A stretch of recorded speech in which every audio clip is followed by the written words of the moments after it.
Karakter superhero Islam dalam komik. Pahlawan besar Islam yang difilmkan. Serta mata-mata yang mengadu domba kaum muslim. Nah, pemirsa, inilah Hasanah Ensiklopedia Islam Dunia hari ini.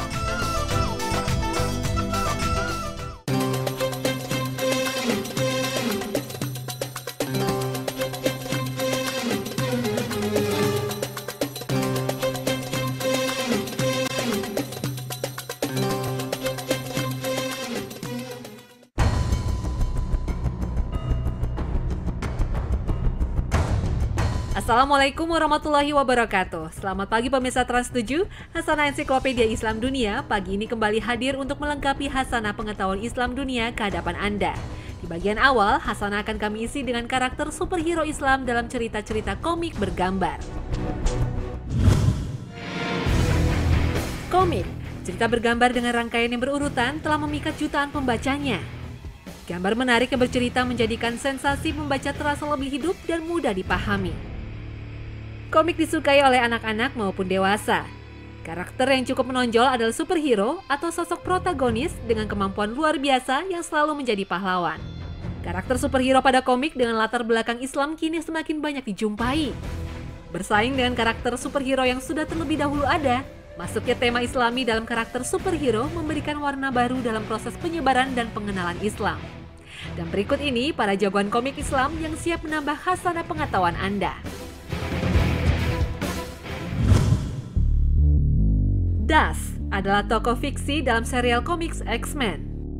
Tokoh ini pertama kali diperkenalkan bulan Desember 2002 di episode 133. Ia adalah mutant yang memiliki kemampuan mengubah tubuhnya menjadi pasir dan pusaran debu yang sangat kuat. Uniknya, Das merupakan tokoh superhero muslim yang menggunakan cadar dan jalabiyah. Diceritakan, Das berasal dari keluarga muslim yang taat. Lahir dan dibesarkan di Afghanistan. Pada suatu insiden, ia terpisah dari keluarga dan menjadi korban penjualan manusia. Ketika majikannya akan membuka paksa hijabnya, tiba-tiba tubuhnya berubah menjadi pasir dan pusaran debu yang membuatnya berhasil melarikan diri. Dalam pelariannya, ia kemudian ditemukan dalam keadaan lemah di padang pasir oleh Wolverine dan Fantomex. Selanjutnya, Das dibawa ke markas X-Men di India. Disinilah perkenalannya dengan anggota X-Men yang lain.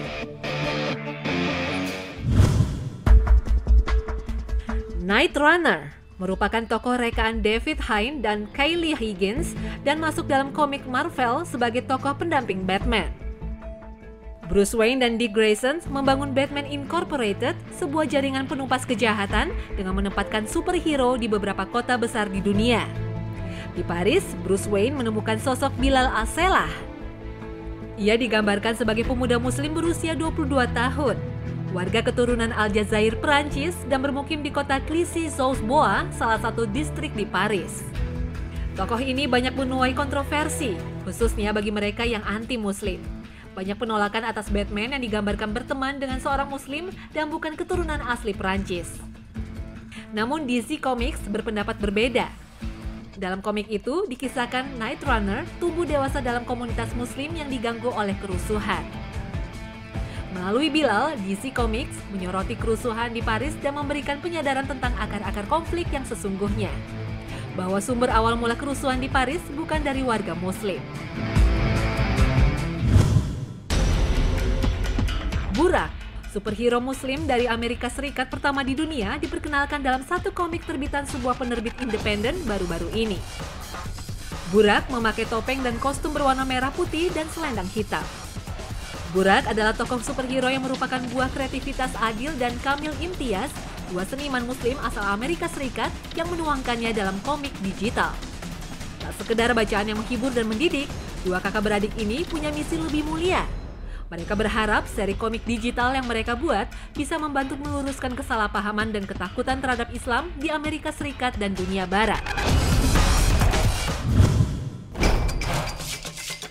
The 99 adalah komik Islami hasil kerjasama DC Comics dan Mutawa Tezkil Comics. Penggagas utamanya adalah Naif Al-Mutawa, seorang berkebangsaan Kuwait yang berprofesi sebagai seorang psikolog. Mutawa menyadari anak-anak muslim membutuhkan figur pahlawan dalam dunianya. Maka muncul ide mengambil 99 karakter dari Asmaul Husna, 99 nama Allah yang kemudian dituangkan ke dalam kepribadian para superhero The 99.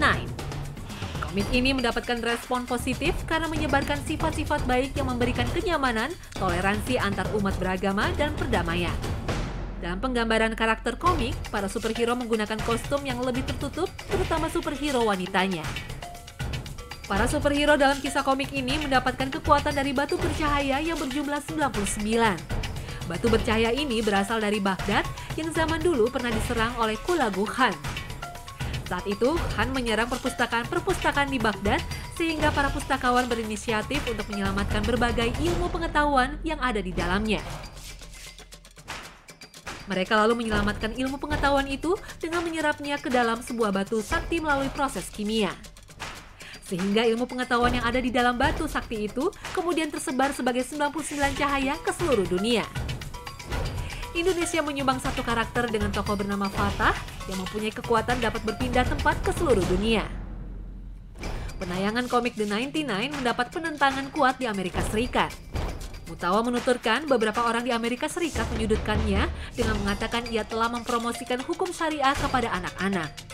Padahal Mutawa telah memastikan bahwa agama tidak berperan besar dalam komik atau animasinya. Presiden Amerika Serikat Barack Obama bahkan memuji The 99 sebagai upaya membantu mendorong toleransi internasional. Silang pendapat itu kembali memanas saat 99 pahlawan super muslim ini hadir dalam sebuah film animasi berjudul Wham Bam Islam. Buku-buku komik karya Al-Mutawa ini sudah ditayangkan dalam berbagai serial TV dan didistribusikan juga hingga ke Timur Tengah, Asia Timur, Asia Selatan, Afrika Utara, dan wilayah Eropa.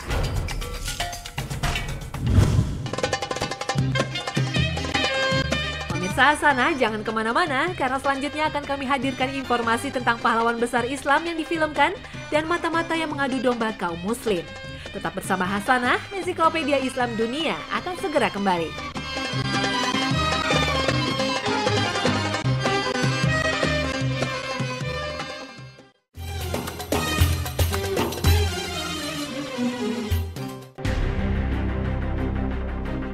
Anda kembali lagi menikmati Hasanah Ensiklopedia Islam Dunia.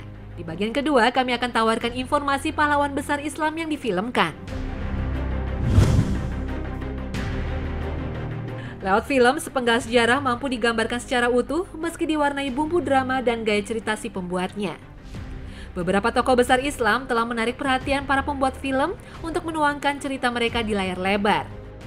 Kisah hidup yang penuh inspirasi, semangat heroik, dan kecintaan terhadap Islam adalah yang harus kita teladani dari pahlawan Islam berikut ini.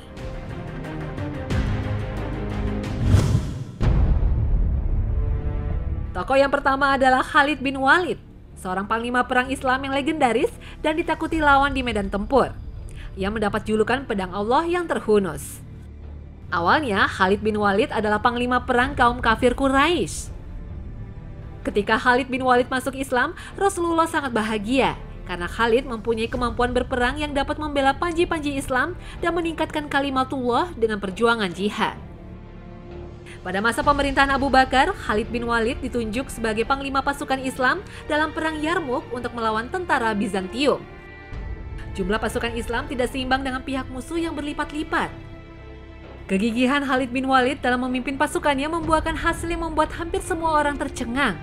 Pasukan Islam yang jumlahnya jauh lebih sedikit berhasil memukul mundur tentara Bizantium. Kegigihan Khalid bin Walid sudah banyak difilmkan. Salah satunya dalam miniseri yang dibuat oleh Abdul Karim Nasyif dan disutradarai oleh Muhammad Aziziyah. Berkisah tentang kehidupan Khalid bin Walid semenjak Khalid belum masuk Islam hingga kematiannya di kota Homs, Suriah yang terletak antara kota Damaskus dan Halab.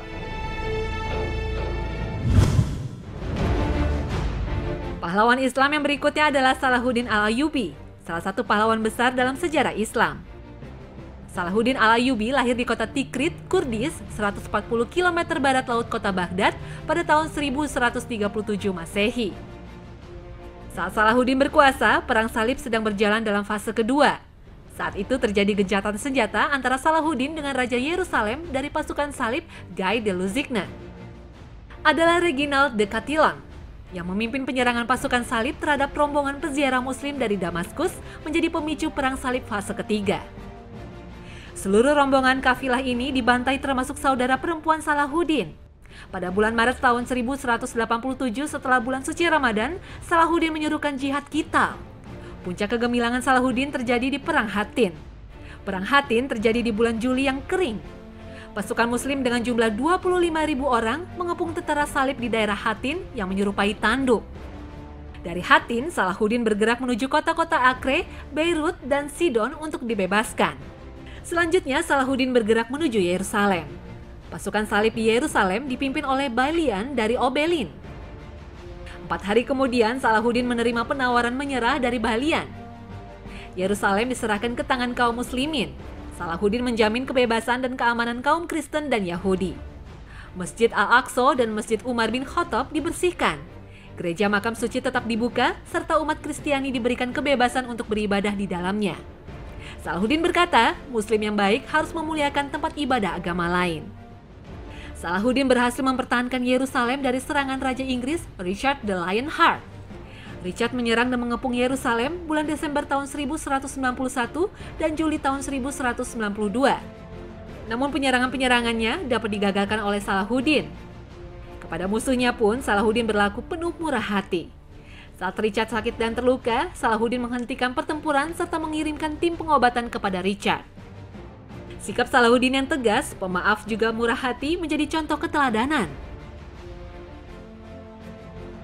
Kisah heroik ini diabadikan dalam film Kingdom of Heaven besutan sutradara Ridley Scott dan skenario dituliskan oleh William Monahan. Sebagian besar gambar diambil di daerah Ouarzazate, Maroko dengan proses produksi $135 juta.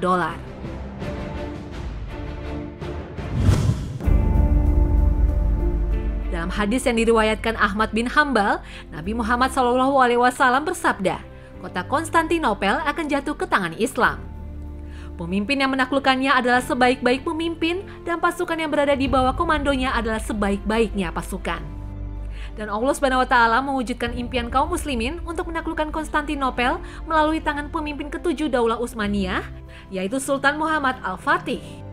Tanggal 6 April 1453 Masehi, Muhammad Al-Fatih melakukan penyerangan ke Konstantinopel dari berbagai penjuru dengan berbekal 250.000 pasukan dan meriam.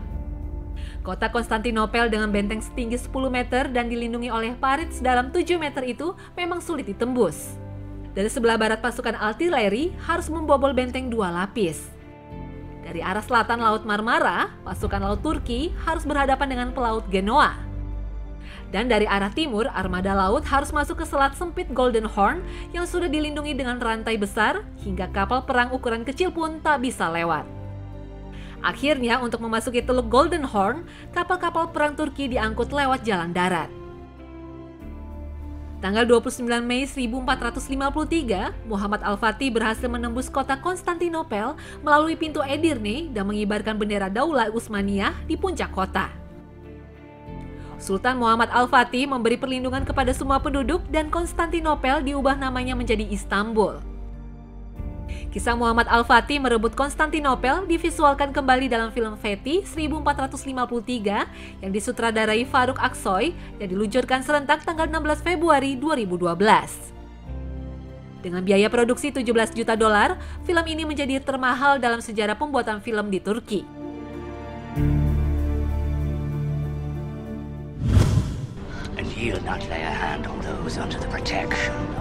Bila Anda pernah menonton film Pirates of the Caribbean, tentu ingat karakter Kapten Hector Barbossa yang menjadi tokoh antagonis dalam beberapa sequelnya. Tokoh fiksi ini diambil dari karakter Khairuddin Barbarossa, bukan seorang bajak laut melainkan seorang admiral pahlawan Islam di zaman Turki Ottoman. Barbarossa merupakan kata dalam bahasa Latin, barber dan rosa yang berarti janggut merah. Barbarossa merupakan julukan yang diberikan oleh para pelaut Eropa kepada kakak beradik Aruj dan Khairuddin dari Turki. Kedua kakak beradik ini hanyalah pelaut-pelaut biasa yang rutin berlayar di wilayah perairan Yunani dan Turki. Pada tahun 1492 Masehi, Andalusia yang dikuasai oleh Daulah Khilafah Islamiyah jatuh ke tangan pasukan salib yang terdiri atas pasukan gabungan Aragon dan Spanyol dipimpin Raja Ferdinand II. Peristiwa itu mengubah haluan Aruj dan Khairuddin untuk ikut berjihad. Bahu-membahu bersama sekelompok milisi bangsa Moor, mereka kemudian menyelamatkan puluhan ribu umat Islam dari Spanyol ke Afrika Utara. Kemudian mereka membangun basis pertahanan laut di Aljazair untuk menghadang gelombang serangan pasukan salib. Khalifah Islam saat itu Sulaiman pertama mendengar usaha heroik Barbarossa bersaudara. Sulaiman pertama mengangkat Aruj dan Khairuddin sebagai Kapu dan Pasha atau Panglima Angkatan Laut Khilafah Islamiyah. Terbunuhnya Aruj saat mempertahankan Temklen tahun 1517 tidak mengendurkan semangat Khairuddin Barbarossa. Pada tahun 1516, Khalifah Sulaiman pertama mengangkat Khairuddin Barbarossa sebagai Beyler Bey atau wakil khalifah untuk wilayah Aljazair dan sekitarnya dan memimpin pasukan elit Janizari, Daulah Khilafah Islamiyah. Dalam masa kepemimpinan Khairuddin, pasukan Janizari berhasil melakukan banyak penyelamatan umat Islam di Andalusia. Tercatat mereka melakukan 7 kali pelayaran dengan 36 buah kapal untuk mengangkut umat Islam Spanyol yang diburu Ferdinand II.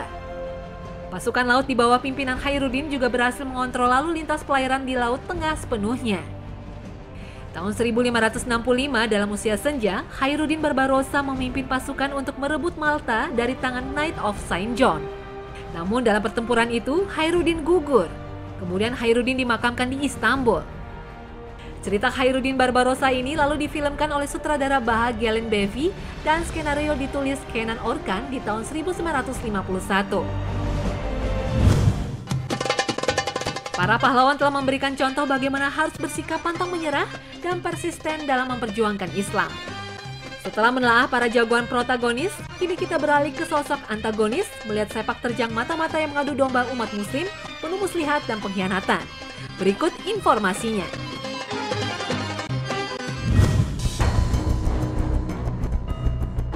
Mata-mata atau agen rahasia adalah seseorang yang bertugas mengumpulkan informasi penting dan rahasia secara diam-diam. Informasi ini digunakan untuk mencari kelemahan lawan dari dalam sehingga dapat dilumpuhkan dengan mudah. Berikut ini adalah mata-mata dunia barat yang disusupkan untuk melemahkan kekuatan Islam di masa lalu.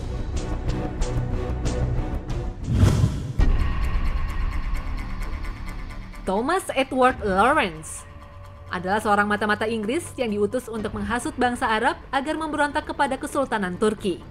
Inggris dan Arab saat itu sama-sama memiliki kepentingan dengan hancurnya Kesultanan Turki. Inggris ingin memperluas daerah kekuasaannya sekaligus menghancurkan satu-satunya kekuatan Islam yang menentang penjajahan yang mereka lakukan. Sedangkan bangsa Arab ingin kembali menguasai seluruh jazirah Arab, khususnya daerah Hijaz yang sempat dikuasai oleh dinasti Saud pertama yang berpaham Wahabi pada awal abad 19. Lawrence memulai karirnya sebagai arkeolog pada bulan Desember 1910. Ia mengikuti penggalian di Carchemish di bawah naungan proyek Hogarth and Campbell Thompson dari British Museum. Ia melanjutkan perjalanannya di Timur Tengah sebagai arkeolog sampai akhirnya pecah Perang Dunia Pertama.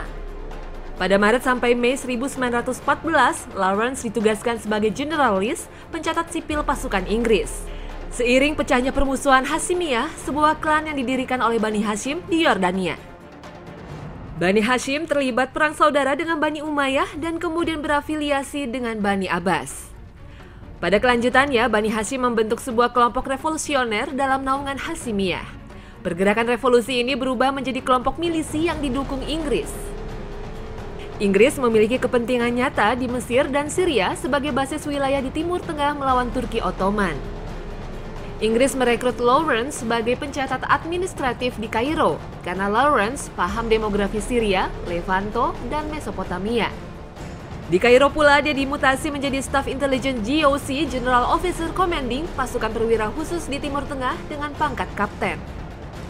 Lawrence berjuang bersama pasukan Arab di bawah komando Amir Faisal dalam operasi gerilya melawan Turki Ottoman di Madinah. Di sana Lawrence tertarik untuk belajar agama Islam sebagai bagian proses intelijen memahami kekuatan dan kelemahan Islam secara mendetail. Lawrence merupakan penasehat militer dan ahli strategi yang ulung. Dia membujuk orang-orang Arab agar mau menggunakan senjata modern melawan Turki. Menyarankan orang-orang Arab tidak membuat serangan frontal terhadap benteng Ottoman di Madinah. Membiarkan tentara Turki untuk mengepung tentara Arab sehingga meninggalkan titik lemah Turki yang bisa dikuasai, yaitu sebuah kereta api Hijaz yang membawa perbekalan berupa senjata modern, kuda, meriam, berbagai makanan, dan obat-obatan. Pada tahun 1917, Lawrence mengatur sebuah aksi bersama dengan Laskar Arab Badui di bawah komando Audah Abu Taih yang sebenarnya masih merupakan mitra pasukan Ottoman. Pada 6 Juli 1917, setelah serangan darat secara serentak, Aqobah jatuh ke tangan bangsa Arab. Jatuhnya Aqobah ini merupakan tanda pemutusan kekuatan Ottoman di Jazirah Arab dan akses perbekalan Ottoman ke Mesir akan menjadi sulit. Setelah pertempuran Aqobah, Lawrence dipromosikan menjadi mayor. Pada tahun 1918, Lawrence memimpin spionase dan operasi militer pemboman yang diberi nama X-Flights. X-Flights adalah grup kecil yang terdiri atas beberapa pesawat terbang yang digunakan Lawrence dan rekan-rekannya untuk menjalankan misi mengebom rel kereta api Turki, memutus jaringan suplai dan kabel telegram. Misi rahasia ini membantu Lawrence menaklukkan Damaskus pada tahun 1918. Dia menjadi instrumen penting dalam pembentukan pemerintahan Arab. Misi ini sangat rahasia, bahkan Royal Air Force, Angkatan Udara Britania Raya, tidak mengetahuinya. Misi ini tetap jadi rahasia termasuk dalam penggambaran film Lawrence of Arabia yang dibintangi Peter O'Toole pada 1962. Setelah mengundurkan diri dari dinas kemiliteran, Lawrence menjadi seorang jurnalis. Saat ini buku karangan Lawrence yang paling populer adalah Seven Pillars of Wisdom dan Revolt in Desert. Kedua buku dikeluarkan oleh militer Inggris.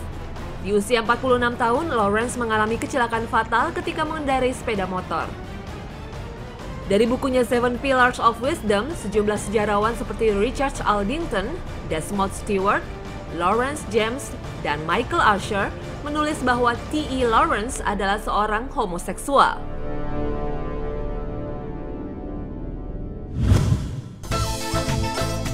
Nah pemirsa, informasi tadi mengakhiri kebersamaan kita dalam Hasanah pagi ini. Saksikan selalu Hasanah Ensiklopedia Islam Dunia hari Senin sampai Jumat pukul 5 pagi waktu Indonesia Barat hanya di Trans 7.